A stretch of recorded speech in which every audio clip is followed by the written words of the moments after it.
Today's a little bit of a bittersweet day. It's the last day of harvest. Oh, he's wiggly all over the road. He's coming in nice and slow. How much chocolate milk have you been drinking this morning? I actually did drink. Oh yeah, plenty of fuel. Plenty of fuel. My fingers are all diesel fuel-y. Farmer napkin. Ladies and gentlemen, welcome to Tabletop. I don't know where the accent came from. Maverick had surgery yesterday. Nice meeting you. How are you? Cool. Good. How are you? What's your name?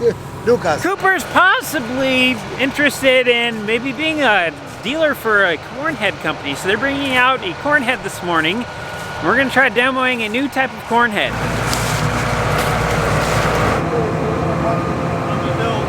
I'll clean off those hydraulic fittings before he plugs them in. Oh, ok. Va a limpiar antes que ponga el faster. Ah, sí. Va a limpiarlo para que no lo pongas ahora. Espera. Vamos. No estaba poniendo ahí atrás, ocho.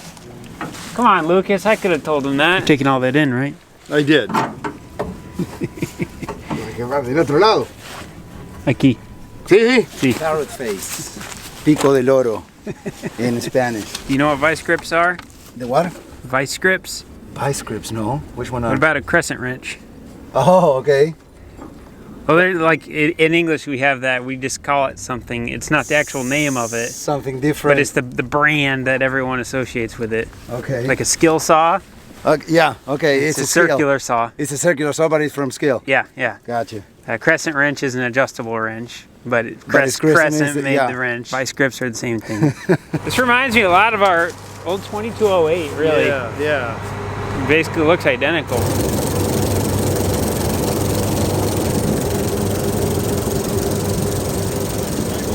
Oh, you're one of those coffee people. It's Italian leather? Yes. Well, that's not gonna work. We were gonna put these new fuel filters in the combine, but I guess these are not the ones for the combine, even though they have it written on there, so I don't know. We can still run, just Cooper and I, we're gonna do a combine race with the John Deere versus the 9230 yesterday in half-mile long rows at 100% engine load just to see who can make it to the other side first. And Cooper can only run like 4 miles an hour, and he was at 110% engine load. We should be able to go like 6.5 in this corn, being as dry as it is. So we think a fuel filter's plugged.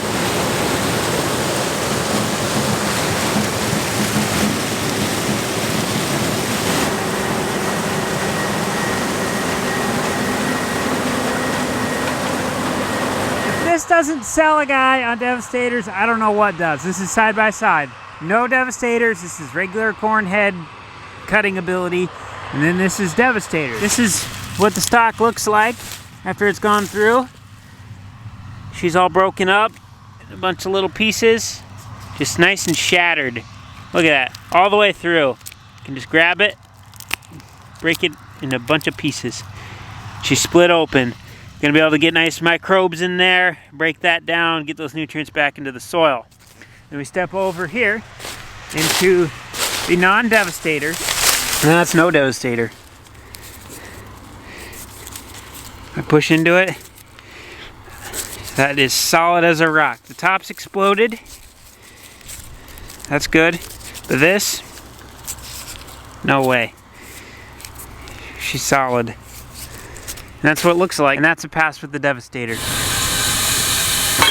We demoed about 40 acres on the new head. I'm not going to talk about it because I haven't had any time to vet it yet. This is all Cooper's doings.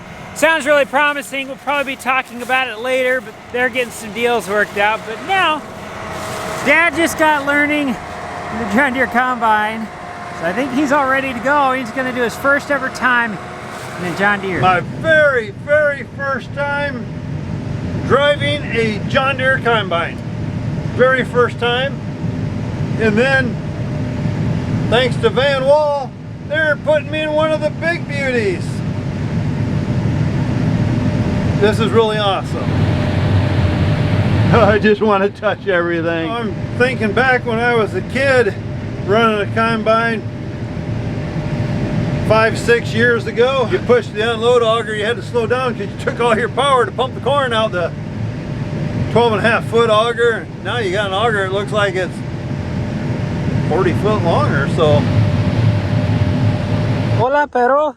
con no cojones. Hello, grain cart, my old friend. I've come to drive you again. The soft noises of the engine hum. Just amazing how much bigger these machines get every year. They're bigger and bigger and more powerful. And remember when I first started driving, little 4-row Oliver 545 model, little Oliver combine with a little 4-row. And I have no clue how fast it's going because I didn't have a speedometer, but I'm estimating probably 1 mile per hour. And that probably, people drive cars all the time, they probably think that's slower than a turtle can walk backwards.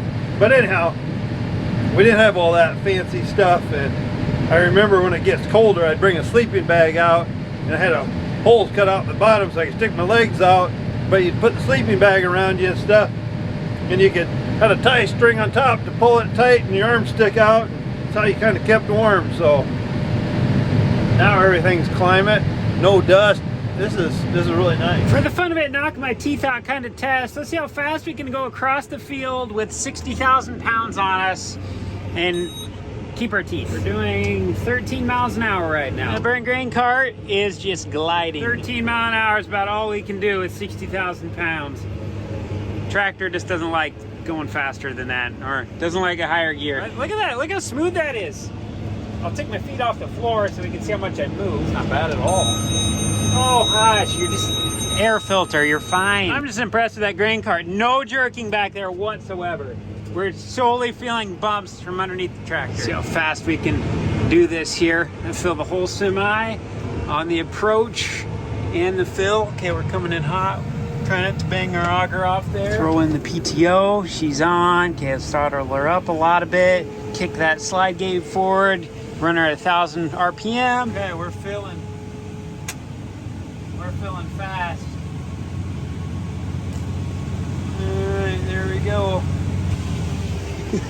We just emptied 62,000 pounds in 2 minutes. That's awesome. All right, let's get back out to the field now. This is where my teeth might get knocked out. Okay, 16th gear, 17th. We're at 18 mile an hour now. We're at 20 miles an hour, 21 miles an hour. Oh my goodness, that is so smooth.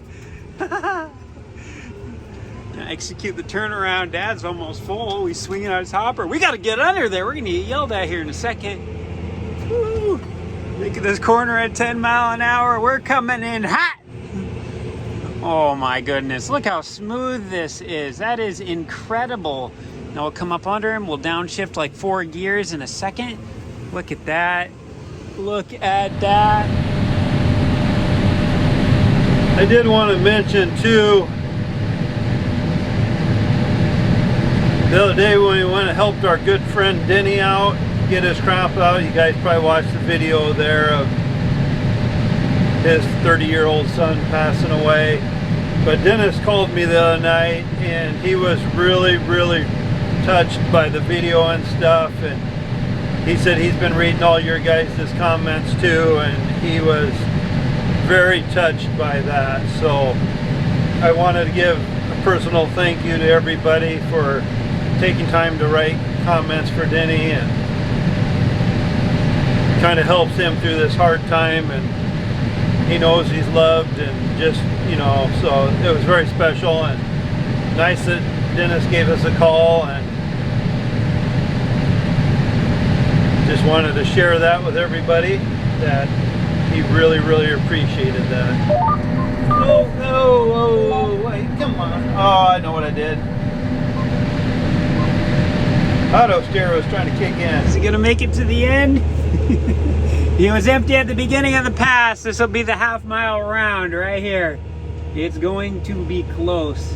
He said it was yielding 280 in spots on the way down, so that's really good. Oh, look at that. Perfect. Perfect.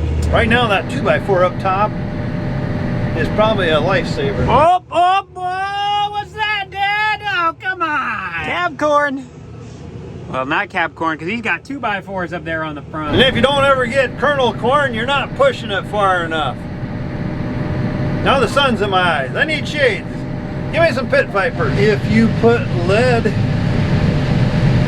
in the fish that you catch for the tournament, you'll have a better chance of winning. This spot of the field that we are on right now here at Tabletop, it's a little corner piece, maybe 10 acres back here.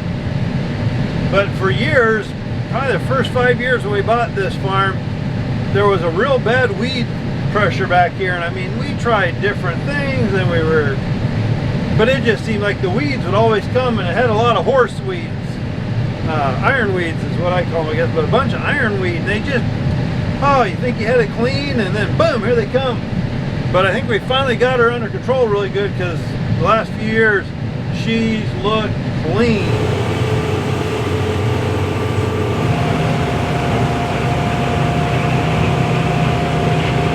One thing I gotta get used to, and it's not the machine, it's just me, it's a different joystick in here than I'm used to. When I go back, sometimes I gotta go in reverse.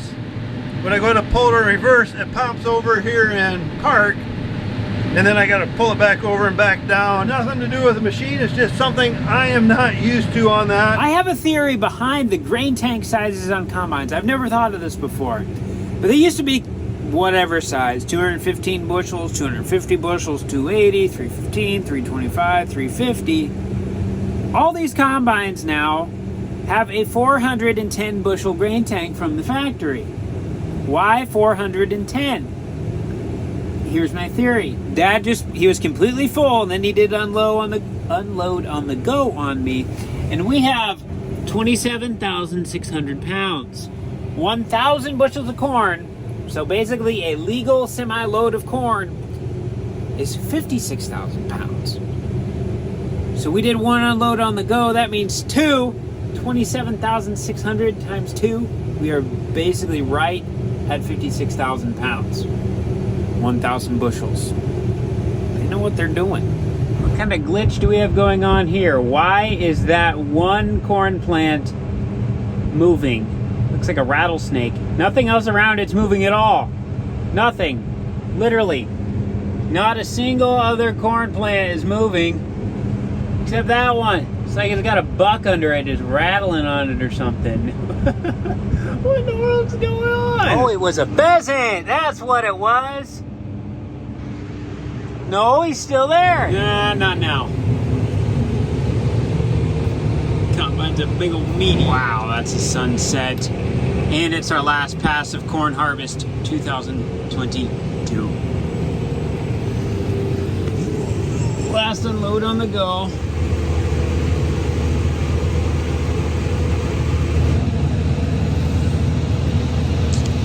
That's it. We're done with corn. We're done with harvest. Time for a nap.